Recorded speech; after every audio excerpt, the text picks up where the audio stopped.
হরে কৃষ্ণ। শ্রীমদ্ ভাগবত গীতা 15 নম্বর অধ্যায় 8 নম্বর শ্লোক। শরীরম যৎ অবাপ্নোতি যচ্চ ওপি উৎক্রামতি ঈশ্বর গৃহীতা এতানি সংজাতি বায়ু গন্ধান ইব আশ্রয়াৎ।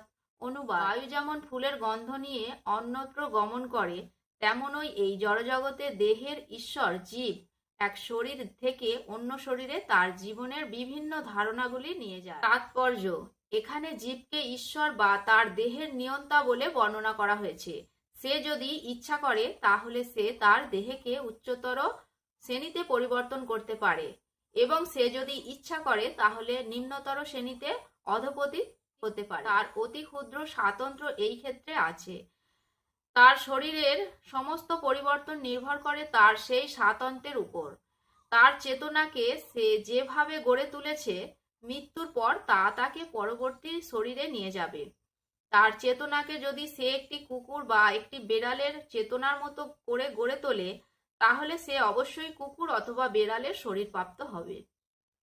কেউ যদি তার চেতনাকে দিব্য গুণাবলীতে ভূষিত করে, তাহলে সে দেবতাদের মতো শরীর প্রাপ্ত হবে, এবং সে যদি কৃষ্ণ ভাবনাময় হয়, তাহলে সে অপ্রাকৃত কৃষ্ণলোকে স্থানান্তরিত হয়ে শ্রীকৃষ্ণের সঙ্গ লাভ করবে।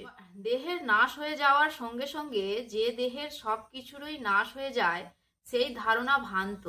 জীবাত্মা এক দেহে থেকে অন্য দেহে দেহান্তরিত হচ্ছে, এবং তার বর্তমান শরীর বা বর্তমান কার্যকলাপ তার পরবর্তী শরীরের পাঠভূমি।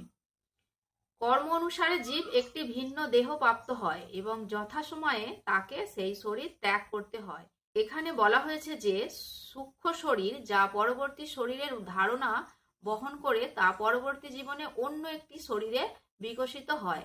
এক দেহে থেকে অন্য দেহে দেহান্তরিত হবার এই পন্থা এবং দেহের সংগ্রামকে বলা হয় পরশতি বা জীবন সংগ্রাম।